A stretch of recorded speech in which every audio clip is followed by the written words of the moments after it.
नमस्कार। सामाजिक सरोकार में एक बार पुनः आप सभी का स्वागत है। साथियों, पिछली कड़ी में हमने जाना था कि किस प्रकार जो महिला अपने परिवार की धुरी होती है वो तंबाकू के दुष्प्रभावों से पीड़ित होती है, और केवल वो ही नहीं, उसका स्वास्थ्य ही नहीं बल्कि उसके पारिवारिक एवं सामाजिक संबंध भी उसके द्वारा प्रभावित होते हैं। परंतु यदि एक महिला चाहे तो क्या कुछ नहीं कर सकती अपने परिवार एवं समाज के लिए। आज की इस कड़ी में हम जानेंगे कि तंबाकू किस तरह से बच्चों को प्रभावित करती है, उनके स्वास्थ्य को प्रभावित करती है, और वो क्या कर सकते हैं स्वयं एवं अपने विद्यालयों के माध्यम से। बच्चों से हम हैं, बच्चों से हमारी दुनिया है, ये कहते हुए माँ बाप थकते नहीं हैं। परंतु ऐसा क्या है कि हर दिन 5500 बच्चे नए तंबाकू उपभोग करने लग जाते हैं, उपभोक्ता बन जाते हैं।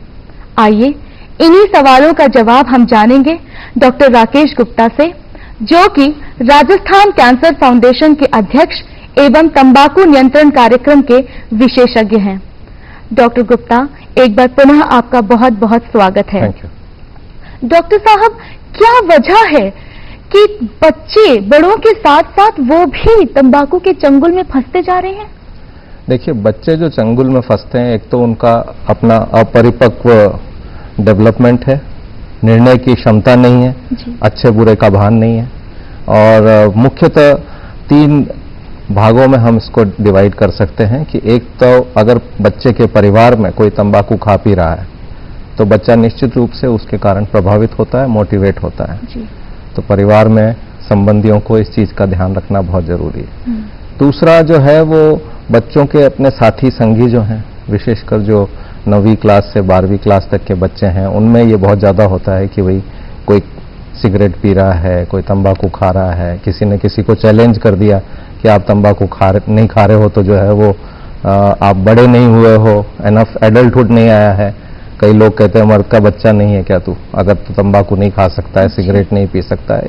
कहीं रैगिंग बंद हो गई है फॉर्चुनेटली, पर ये रैगिंग का भी पार्ट हो सकता है। तीसरा जो है वो हमारी जो फिल्में हैं, अब अच्छा है कि फिल्मों के साथ वो कैप्शन आने लगा है कि धूम्रपान स्वास्थ्य के लिए हानिकारक है या तंबाकू हानिकारक है, परंतु फिल्में अभी तक हमें प्रभावित करती रही है। हीरो हीरोइन की जो वर्शिप है लोगों में, वो जो है उनके जैसा दिखना है, उसके कारण भी बच्चे जो हैं वो तंबाकू खाने पीने लगते हैं। जी डॉक्टर साहब, राजस्थान में कितनी बड़ी है यह समस्या हमारे लिए? राजस्थान की समस्या को अगर हम देखें तो आंकड़ों के हिसाब से जो विश्व स्वास्थ्य संगठन ने 2003, 2006, 2009 में जो सर्वेक्षण कराए हैं, उससे ये पता लग रहा है कि समस्या में जो कमी आई है तो वो थोड़ी सी जो है वो दूसरों के धूम्रपान से जो एक्सपोजर हो रहा है उसमें कमी आई है, परंतु मूलतः बच्चों के तंबाकू उपभोग की संख्या में जो संख्या पूरी है उसमें कोई कमी नहीं आई है, वो बड़ी है।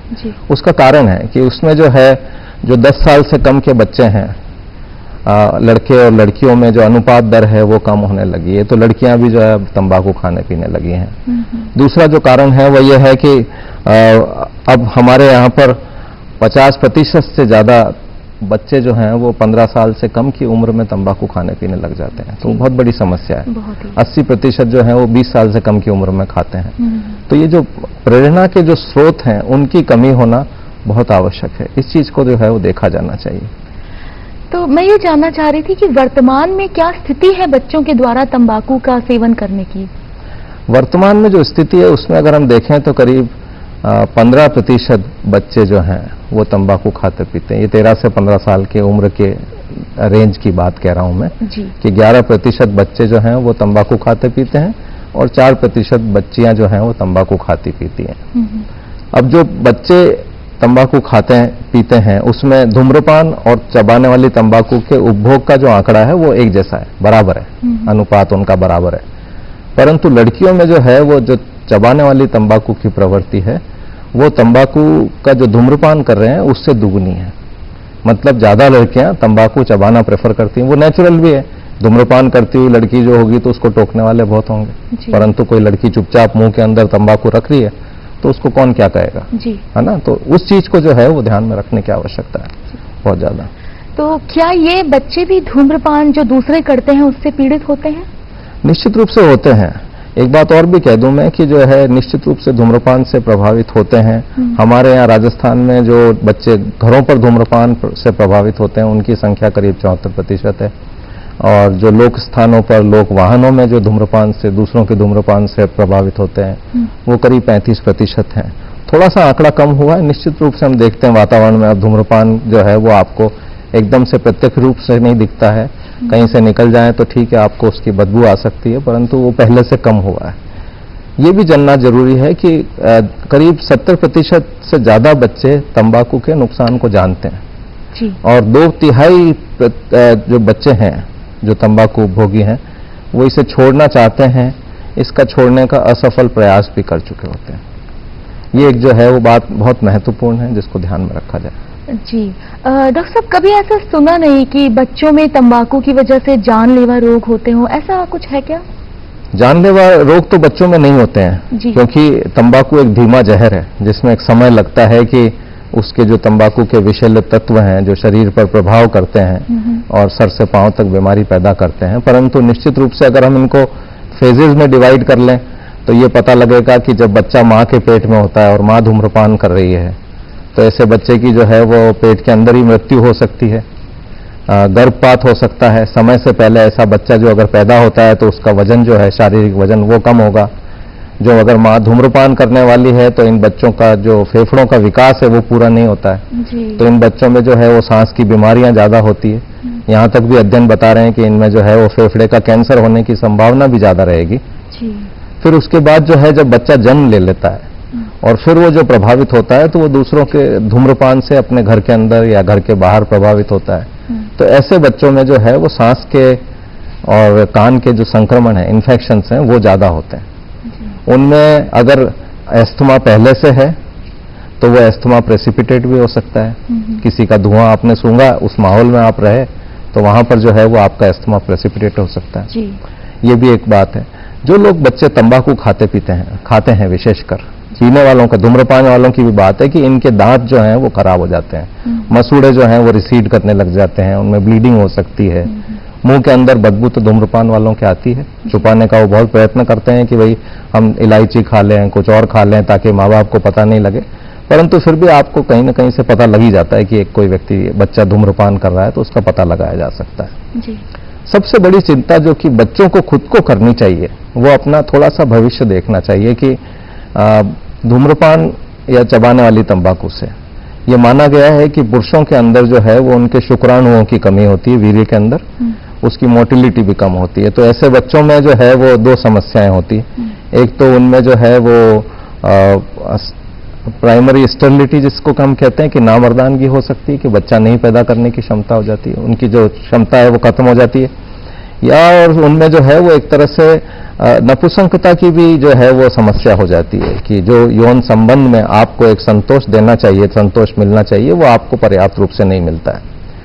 लड़कियों के लिए जो समस्या है वो ये है कि लड़कियां जो है उनमें बांझपन की समस्या हो सकती है क्योंकि जो ओवरीज हैं उसके में जो हर बार एक ओवम होता है, ओव्यूलेशन की जो प्रोसेस है वो जो है वो रुक सकती है, कम हो सकती है, तो उससे लड़कियों में भी जो है वो बांझपन की समस्या होती है। तो मेरा बच्चे बच्चियां दोनों से सुझाव है कि अगर आप अपने विवाहित जीवन के बारे में चिंतित हैं, और हर कोई होता है क्योंकि हर कोई इसके लिए प्रयास करता है, ये एक जीवन का विशेष भाग है कि आप उसमें खुश रहें, आपके बच्चे हों, परिवार बढ़े, तो ये बात जरूर ध्यान रखें कि तंबाकू जो है वो घातक हो सकता है। आपको जानलेवा रोग बाद में होंगे, परंतु ये समस्या आपके लिए पहले हो सकती है कि आपके बच्चे नहीं होंगे, आपको वैवाहिक जीवन का संतोष नहीं मिलेगा, तो बहुत बड़ी बात है। डॉक्टर साहब, क्या करें बच्चे या फिर उनके माँ बाप अगर लाख कोशिशों के बाद भी वो व्यसनी हो जाएं? देखिए, बच्चों के लिए तो एक सीधा संदेश है कि आप तंबाकू को ना कहना सीखें। बचपन से जो है उनको सिखाया जाए और ये बात उनको घरों से ही सिखाई जाए कि तंबाकू एक मीठा जहर है, धीमा जहर है, परंतु इसको ना कहना सीखना है। आपको कोई कुछ भी कह दे, आपको ये ठान लेनी है कि तंबाकू नहीं खाना है। और अगर बच्चे गलती से खाने पीने लगे हैं तो जैसा हम हर बार संदेश देते हैं कि जो है वो निःशुल्क टेलीफोन सेवा है हमारी 104, उसके ऊपर आप संपर्क करें। हर एक बच्चों के पास आजकल मोबाइल है, एक्सेस है। अगर आपके माँ बाप को नहीं भी पता है तो भी आप उस पर कॉल करिए। आपको आपकी कॉन्फिडेंशियलिटी में, आपकी कन्वीनियंस के हिसाब से सवेरे 7 से 9 बजे तक का टाइम मिलता है। आप कभी भी रात तक कॉल कर सकते हैं। प्रशिक्षित काउंसलर्स हैं, उनकी सुविधा ले सकते हैं, तंबाकू छोड़ सकते हैं।